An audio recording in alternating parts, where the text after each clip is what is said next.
Yo, fellas, what's going on? It's your boy Shivs, joined by Brandon. Was you seen Brandon? What going on, Cheers? What going on? We back at this point of the year, boy. Playoff season is here. Indeed, it is. But before we even get to the playoffs, we gotta get to the play-in. And who we have in the play-in? Well, I have my boys who dropped all the way from the first seed all the way to the play-in. But don't mean to shit on you there, Brandon. But not as bad as your team. Talk to me about it. Yeah, Talk to me the about that. less Yeah, the less we talk about the Mavs, the better. you To be better yeah, honest. for you. Nah, so I just let me just jump right into that. Which playing game you want to look at first? Well, I think I would love if we start in the East first. I think that might be the better place to start. Okay, all right, yeah. Well, so all right, let's run with the 7-8 first. So that's the Heat against the Hawks. To be very honest with you, I'm happy with. To be honest, of the three teams, I feel we have the best chance of beating the Hawks. To be honest, hmm yeah, because I just feel like I don't know, just Trey Young, as great as he is offensively, he's just too big of a liability on defense, and they're just gonna target him all the way through. And Bam, he's just gonna feast down low. I don't think Clint or John Collins gonna have much of an answer for him. And then who's stopping Jimmy on that team? Maybe DeJounte, to he could slow him down, but I just think we match up very well against him, and we will do very well against him. Well, I kind of agree with you as well. The only thing that I am very wary of this season is that the Miami Heat have an offensive record and the teams that have a worse record than them actually is Houston, Orlando, and Charlotte. Not good company you want So to be in. so that's not the offensive rating that you're looking for, if you're being very honest. However, what Miami do have going for them this season, especially, and they've had that going for every season so far, is that the defensive rating is sorry, they have the second best defense in the league. So they have see what the second least points in the league per game. I think it's 109.8 points or whatever. Yeah. So Yeah. I think in terms of that, and as you say, they locking down Trae Young, I think is going to be important. At the start of the season, I told you that the DeJounte Trae Young backcourt, I don't think was going to work defensively. hmm So that's the liability we're looking at there. But my question to you is, as the Heat expert, who you think is going to be the offensive focal point for the Heat in that game? It's Jimmy. Everything we do just has to run through Jimmy because Kyle Lowry's old and washed. Tyler Hero, I still don't think he's a ball carrier, creator, playmaker kind of way. So he's maybe just like a catch and shoot kind of guy. I don't want to call him a catch and shoot guy is like disrespectful, but he has talent, but I don't think he is as good as what we need and like somebody that can really run and lead the offense. Bam's always solid. Whoever we decide to play at before, because that's just like a rotating door at this point to me. Right. Yeah, there's not gonna be much. So everything we do offensively has to run through Jimmy, and that's why we have the fourth worst offense in the league is because we just don't have a good offense whatsoever. Because you're asking Jimmy to basically do every single thing: create, score, play, make, everything on the offensive side. He needs some help. Kyle Lowry fell off a cliff this season, um, and that was really like main chief playmaker we had. And yeah, so that's just kind of what we have to deal with, just running everything through Jimmy offensively. Yeah, I think along with Jimmy, I think somebody who might come along for the ride with him is going to be Victor Oladipo. I think he's going to be very important for you all to get through, particularly the play-in. Because I honestly Yeah. think you all will win the game, hmm but when that you don't win the game, I think Oladipo is going to be integral to you all getting out of the play-in. Yeah, Oladipo is that one player for every team that we refer to as the X factor.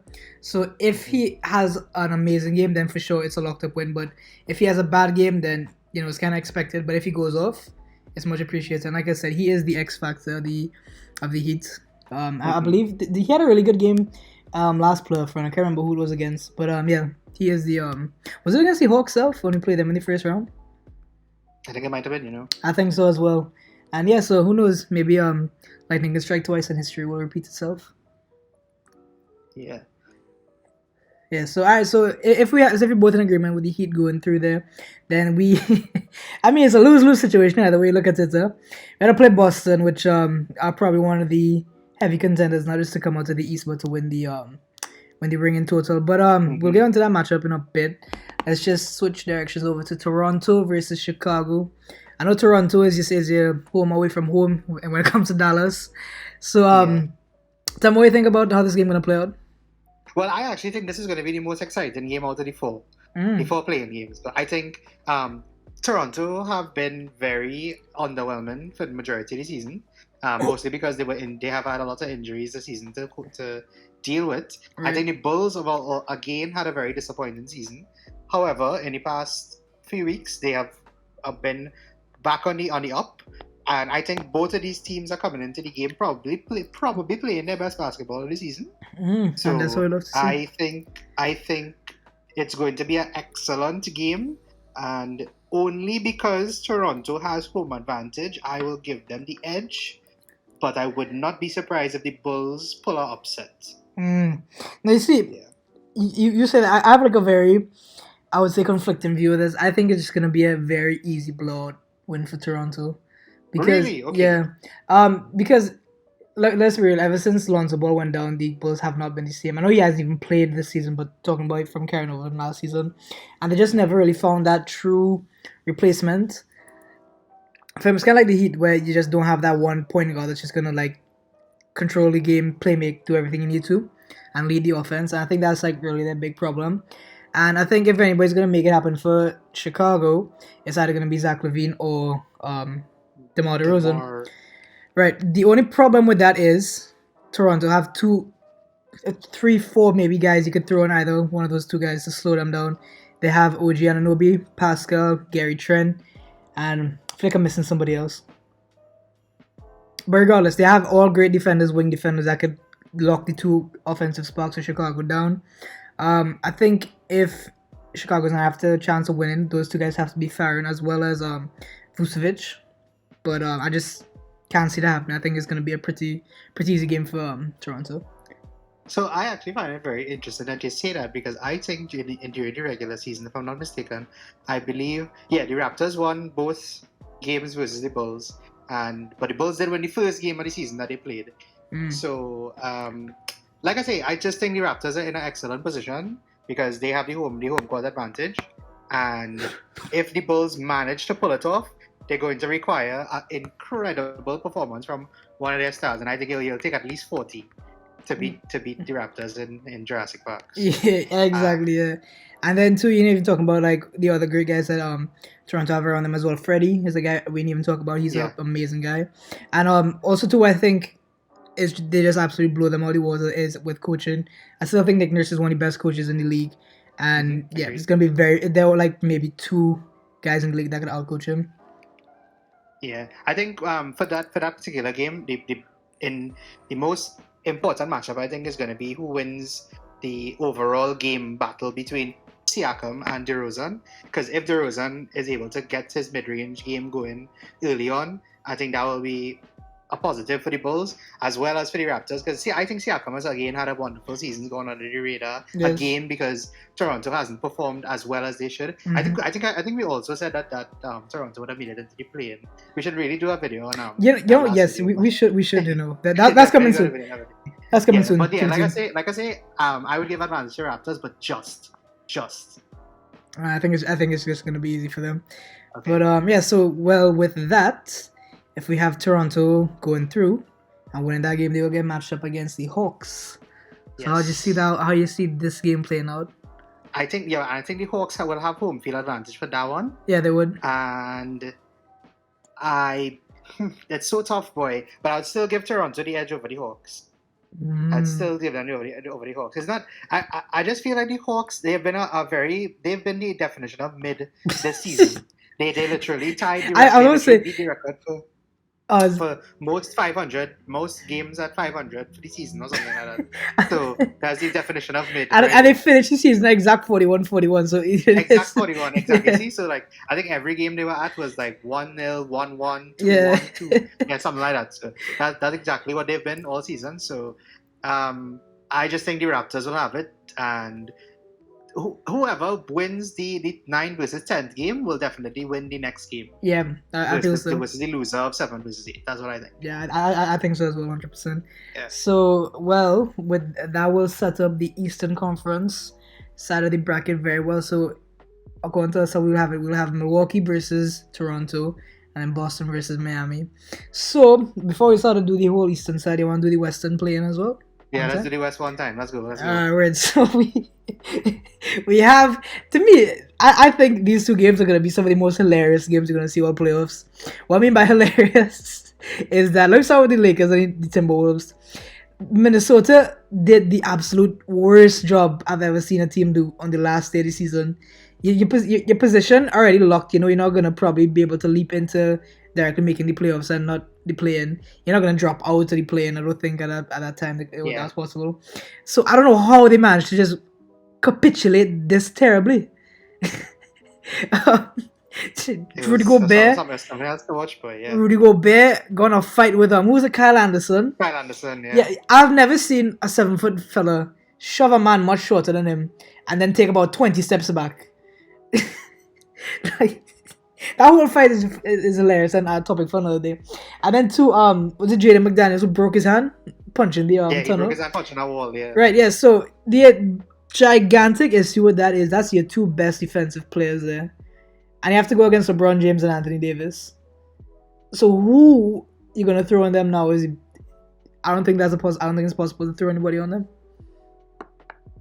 Well, is Gobert suspended? Like, did he get suspended? Yeah. He's not playing. They confirmed it Wow, today. that's actually ridiculous. Oh, that makes everything worse. I was gonna actually say, well, prior to the whole Gobert fiasco, I thought they would actually beat the Lakers, but now I think the Lakers are definitely gonna win. Yeah.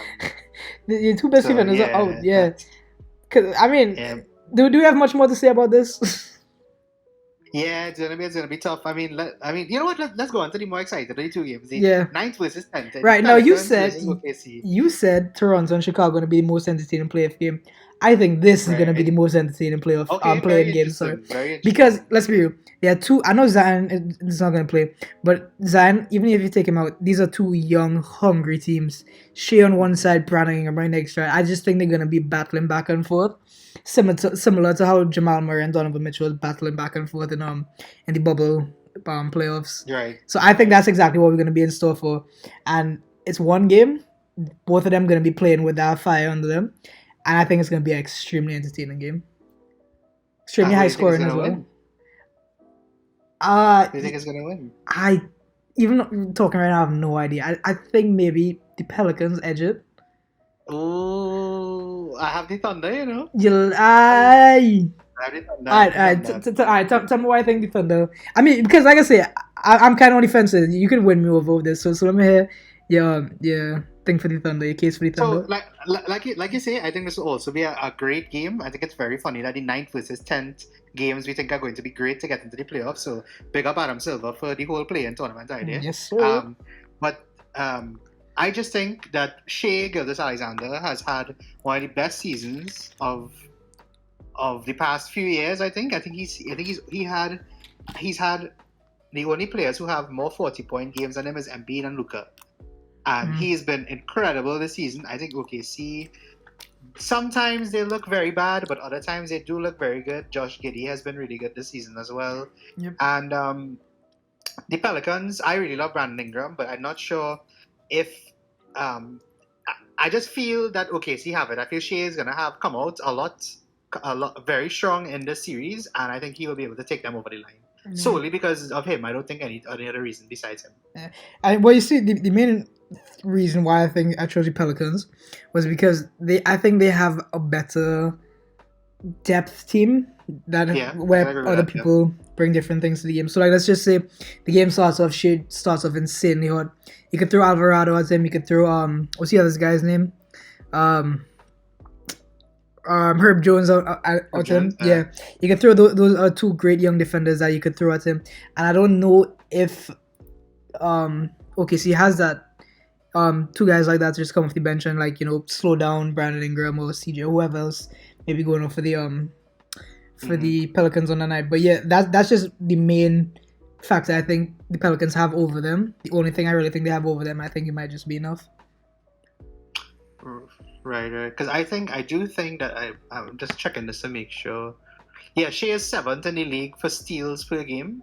That's actually insane. That's actually kind of insane. Yeah.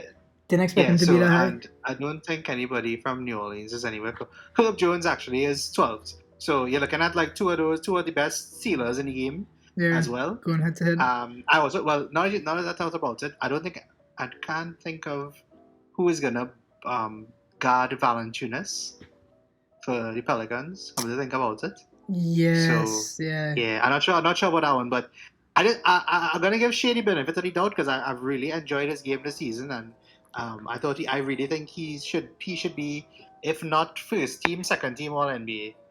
Yep, He's definitely been great. This First he might be a stretch, but I definitely agree. Yeah, Second, first team is without stretch, but yeah, second team for team sure. at I would second team at definitely put worst. him there.